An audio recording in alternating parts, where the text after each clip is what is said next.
Has CM Punk's AEW Return feud been revealed? Ooh, well, we'll find out, won't we? We've got an update on Drew McIntyre's WWE status following his social media blackout, and we have some WWE Raw plans for the Bloodline. They've been revealed. Stay tuned for the news. Look in my eyes. What do you see? CM Punk. Rhyme it with me. Oh, right. I don't know. I don't see CM Punk when I look in your eyes. What I see is a beautiful bouncing boy. Oh, what a very blue-eyed brawler. A blue-eyed brawler. Well, that's very kind of you, Ross. There's been a lot of CM Punk talk recently, hasn't there? We know you are bored to tears of every single CM Punk angle being taken in the news, but this one appears to be a little bit more juicy than most. It certainly does. So this is from Andrew Zarian on Wrestling Observer Live, and it's about Punk's return. And he says, Warner Media is very involved in this, and they are very gung-ho that CM Punk is back. I don't believe they pushed Tony to bring him back, but I think they really genuinely appreciate he's back because they know that he's going to bring ratings. And this is a positive for AEW when you're working with a content partner in that way and you're in a contract negotiation year. Forgive me, Andrew, but didn't the ratings not change all that much with CM Punk there the first time? I'm actually not that sure. I couldn't tell you. I would imagine that they'd spike at least a little bit. Initially, I would assume so. But I'm sure they flatlined to where they normally, around about the million mark where they normally are. Yeah. Well, he also went on to say Warner has been told he's coming back, so they're very much aware of the situation. He had recently said he wants to return to AEW and he wants to make it work. The issue here is that he's willing to work with the elite members. I know as of the time I was told, and early this week, there was no intention on the other side. Maybe Kenny a little bit more than the Bucks, but they do not want to work with him. There's been no dialogue between the two sides either about sitting down and making this work. But perhaps we have had something revealed, Ross. Yes, Zarian continues. The way it was alluded to me is that the program will probably be Punk and Jericho in some capacity. I don't know if FTR is involved or the Jericho Appreciation Society is involved. He's Jericho, willing to make this work, as he displayed on the Instagram, didn't he, Andrew? He did, so. In a pose that was wonderfully described to us by Owen Mawson as Us! Us! As you can see there, Jericho did something, didn't he? He did. He posted a picture of him posing, and he said, "If you want to," I believe it was something around the F around. Yeah, if you want to F around, and then he tagged Chicago, Illinois in the picture, which I guess one CM Punk is from Chicago, Illinois. So is Colt Cabana. So oh, true. Might be feud with Colt Cabana again. After had that random match, didn't they? Yes. What do you think about this? What do you think about this being Punk's first feud back? Fantastic work from Chris Jericho, who has a wonderful ability to leech himself onto who's popular at the moment. Adam Cole currently has got the eyes of Jericho on him. He does. Now CM Punk, when he comes back, Jericho. Obviously, Jericho said things about Punk in the press, didn't he? About what effect he has on the locker room and stuff. Yep. So him making that work in the terms of wrestling feud and making bare cash dollar, it makes sense to him. I don't know. We'll have to see how they do, because if you're looking at it as a match, it's just going to be they have to do some wonderful work before the match to make it a bit more juicy, aren't they? Yeah, I agree. I still think they both could pull it out of the bag. I think Jericho, there's been points within Jericho's AEW run where I think, okay, he's kind of done, and then he always manages to pull it out the bag. I feel like for a big money match like this, a big feud like this, I feel like he would pull it absolutely out of the bag for it. I think you're right to get FTR involved, even though many people have probably had enough of the Jericho Appreciation Society at this point.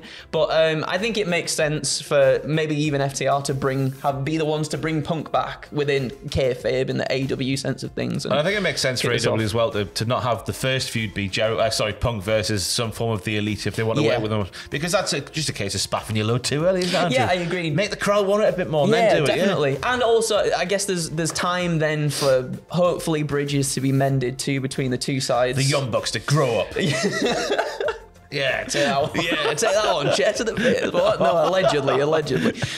We have an update. Moving on, we have an update on Drew McIntyre following his social media blackout. So I believe over the weekend, or maybe even early in the weekend, should I say, sorry.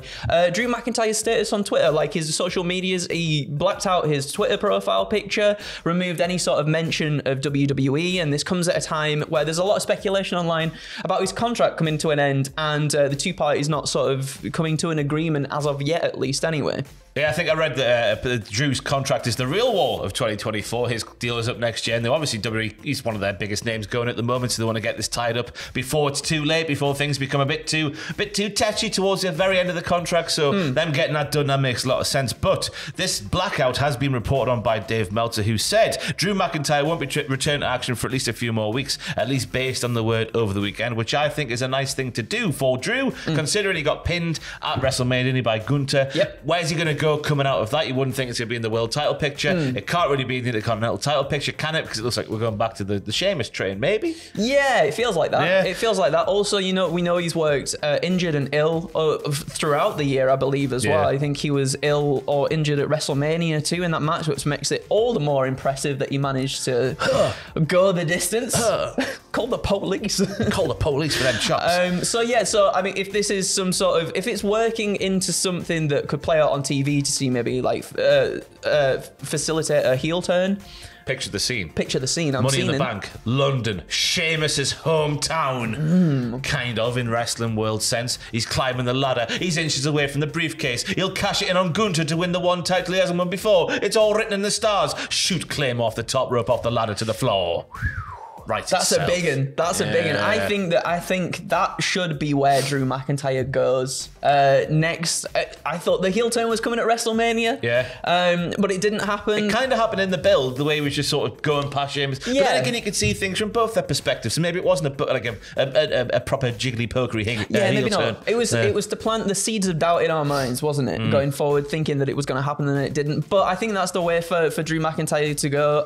Hopefully he's all right though. Yeah. He's not returning to action, as you said, for at least a few more weeks. Hopefully everything's all right, and a deal does sort of come to. They do come to some sort of terms, because I think Drew was the one who carried the company on his shoulders throughout the pandemic era, and they'd be silly not to throw money at him, I think. Like William Wallace. I say that because during lockdown, Drew was a historian for some reason, and it makes me.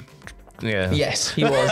Anyway, moving on. There's a top New Japan star who has unfortunately suffered an injury. Would you like to tell the people who it is, Ross? Hiroshi Tanahashi has broken a rib, and according to Dr. Tom Campbell, who put this part of the notes together, an injury like this can take up to 6 weeks to heal. Oh, it's not good. I don't think you can really do much other than just rest up and not do any sort of physical and breathe. And then breathe a bit more freely after 3 or 4 more weeks, and then breathe normally. So Tanahashi was scheduled to team with Tomohiro Ishii and Lio Rush to face Aussie Open and TJP. And when TJP also faced travel problems, the match was changed to Aussie Open defending their newly won New Japan Strong Openweight tag titles against Ishii and Rush. And in a match that I think they sort of had to cobble together at the last minute because of all these changes. I've heard it's a very, very good match. I've not yet watched it. But yeah, sending nothing but the best to Hiroshi Tanahashi. We're getting close to Forbidden Door now. I think we imagine these people are going to turn up on this show at least anyway. These people? What? These international superstars. Pro wrestling people. You know what I mean. I know what you mean. You know what I mean. Anyway, from some bad news to some good news, we have news of Will Osprey. I didn't call him New Osprey. He is returning as a New Osprey. He's coming back from injury, isn't he, Andrew? A shoulder injury, and he's coming back for 1PW this Saturday in England, where he'll face, and everybody sit down because this is going to be a barn burner.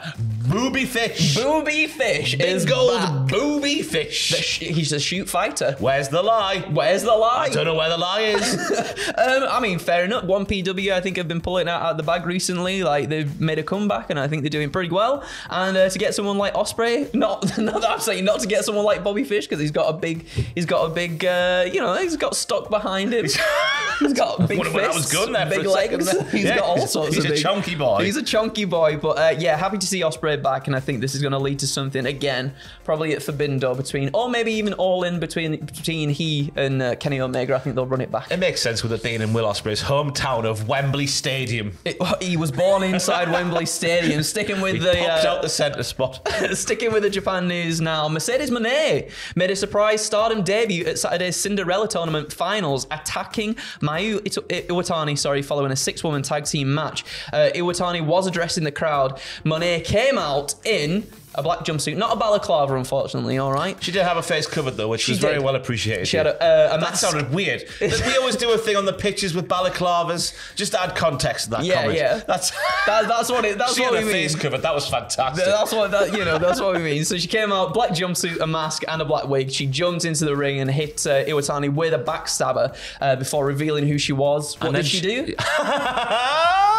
She did a lot of that. Did that laugh, didn't she? An IWGP Women's Championship match with Monet defending against Iwatani is set for Stardom's All-Star Grand Queendom on Sunday, April 23rd from the Yokohama Arena, which is coincidentally when her sort of status or excursion within Japan might come to an end if they don't renew anything. I don't know what to make of that, Andrew. That's neither. a very short excursion. I was thinking that too. So I feel like maybe that's going to be the surprise, is that perhaps we think she's leaving. She's going to pass the belt to Iwatani. Iwatani's finally going to do it and get the championship that she's wanted for a while at this point. And maybe they don't do that. Maybe they swerve us and they sign her for a bit longer, because they've not advertised any further appearances for her, I believe, on any other programs. So you would assume she would sign on for a bit long, because it felt like of all the things she wanted to do, a lot of stuff in Japan was on their bucket list. Yeah, definitely. And she's really proved herself as well. I think she's been great. Not that she needs to prove herself, but I think she's done some really good work within Japan, and it looks like she's having a blast whilst doing it as well. So I would expect her to stay there, but it remains to be seen at the end of the month.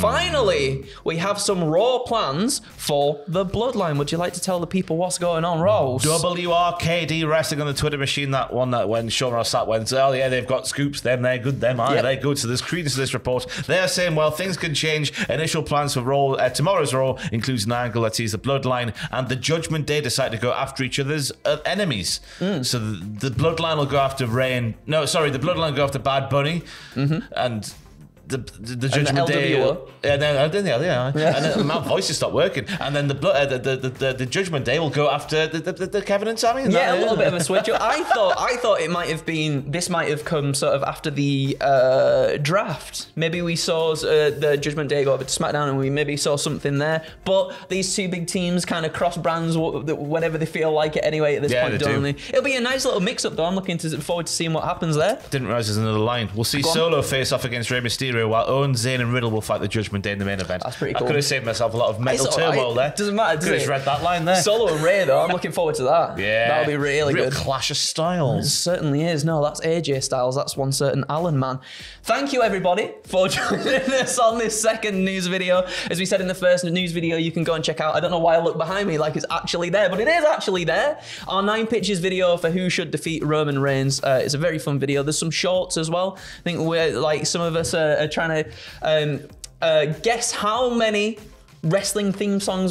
How many wrestling theme songs can we guess before the video ends? That's yeah, you should play along at home. Andrew tried AEW yesterday. He did very, very well, didn't you, Andrew? All right. So try and beat Andrew and then rub it in his face. That's what it's about. After the WWE version, try and beat me and rub it in my face. I dare you. I think you did pretty well as well from what I've seen. Not too bad. We'll keep that one in the pocket and see how End everybody the video does. now. And I'm going now. All right. Thank you everybody for joining us. It's been a pleasure. And until next time, have a wonderful day. See you later.